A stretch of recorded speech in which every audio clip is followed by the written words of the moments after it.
Hey guys, it's Abby within the garage, and today we're taking a look at the Epyx steps from N-FAB on the Jeep Gladiator. If you're looking for a hook step that has a little more modern or edgy design, then these steps might just be for you.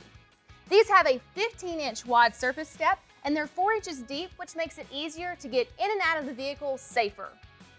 These steps have vehicle-specific brackets, which makes for an easy, no-drill install. We rate this a 3 out of 10, and it'll take you about an hour to complete it. One thing to note with this installation is it's much easier to do with an extra set of hands.